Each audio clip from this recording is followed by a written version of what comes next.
High above the desolate plains of Mars, a small misshapen moon dances a perilous dance of death.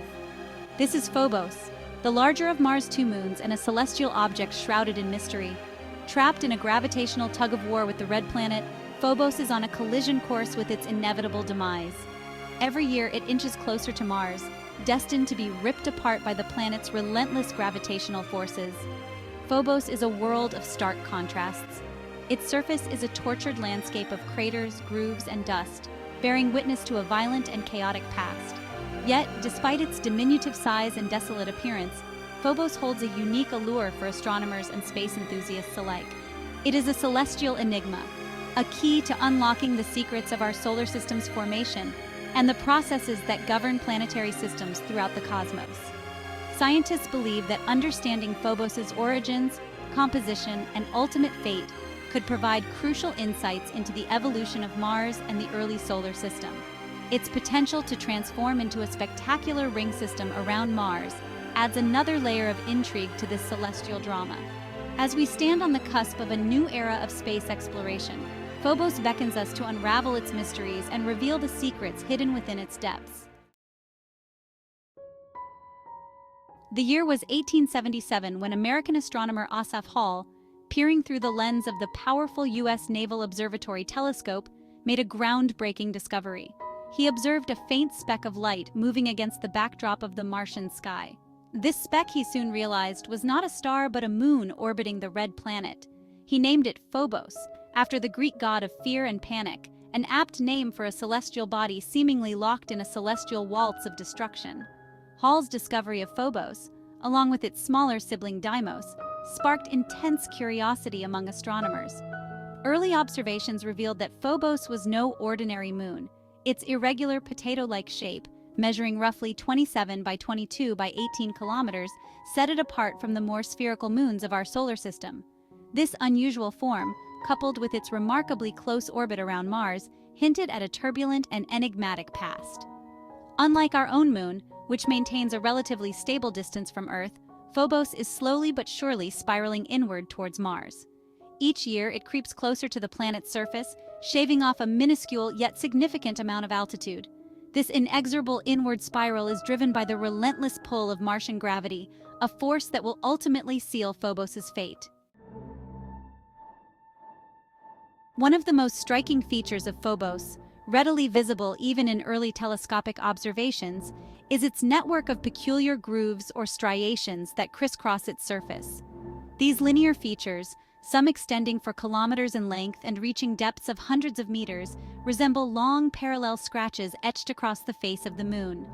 Their origin has been a subject of intense debate and speculation among planetary scientists since their discovery. The prevailing theory for many years was that these grooves were the result of a cataclysmic impact event that nearly shattered Phobos. The impact, it was thought, created a massive shockwave that propagated through the moon's interior, fracturing the surface and leaving behind the telltale grooves. This theory seemed to gain credence from the presence of Stickney crater, a massive impact crater located on Phobos's leading hemisphere. Stickney crater, named after the wife of Assaf Hall, is a truly colossal feature, spanning nearly 10 kilometers in diameter.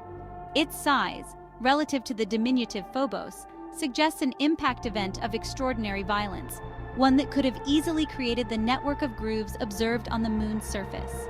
However, as our understanding of impact mechanics and the properties of Phobos's surface material improved, this theory began to unravel. Section 4. The Stickney Crater, a Cosmic Bullseye. While the impact that created Stickney crater undoubtedly left its mark on Phobos, scientists began to question whether it could have been solely responsible for the extensive network of grooves. Detailed analysis of the grooves' morphology, their orientation, and their distribution across the moon's surface revealed inconsistencies with a single impact origin. For instance, many of the grooves do not radiate outward from Stickney crater, as would be expected if they were formed by the shockwave of the impact. Instead, they often appear to intersect at various angles, suggesting a more complex and potentially unrelated origin. Moreover, the depth and width of the grooves remain relatively consistent along their length, which is not characteristic of fractures created by impact shockwaves. These discrepancies led scientists to explore alternative explanations for the enigmatic grooves. One such theory posited that the grooves were not formed by internal processes, but were instead the result of external forces. Specifically, the bombardment of Phobos' surface by debris ejected from Mars's ancient impact basins. According to this theory, as Mars was pummeled by asteroids and comets early in its history, vast quantities of rock and dust were blasted into space. Some of this material would have been gravitationally captured by Phobos, impacting its surface and carving out the grooves. Section 5. Unraveling the grooves beyond the impact theory. While the debris bombardment theory seemed plausible at first, it too faced scrutiny as scientists delved deeper into the characteristics of the grooves. The sheer number and the parallel nature of many grooves are difficult to reconcile with random impacts from a debris field. Furthermore, the composition of Phobos, which is primarily a loose collection of rubble held together by weak gravity, makes it unlikely that it could withstand the high-speed impacts required to carve out such prominent grooves. Recent studies, utilizing high-resolution images and computer simulations, have provided compelling evidence for a different culprit altogether: tidal forces. Just as the moon's gravity tugs on Earth's oceans, creating tides, Mars's gravity exerts a powerful tidal force on Phobos. However, due to Phobos' close proximity and its rapid orbital speed, these tidal forces are far more extreme. Scientists now believe that these relentless tidal stresses are slowly but surely pulling Phobos apart. As the moon is stretched and squeezed by Mars's gravity, its brittle surface cracks and fractures, creating the network of grooves we observe. The grooves, therefore, are not ancient scars from a single catastrophic event, but rather ongoing evidence of Phobos' slow and inevitable demise.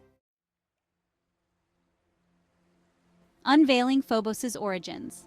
The unusual shape, composition, and orbital characteristics of Phobos have led some scientists to propose a captivating hypothesis: that Phobos is not a true moon that formed alongside Mars, but rather a captured asteroid.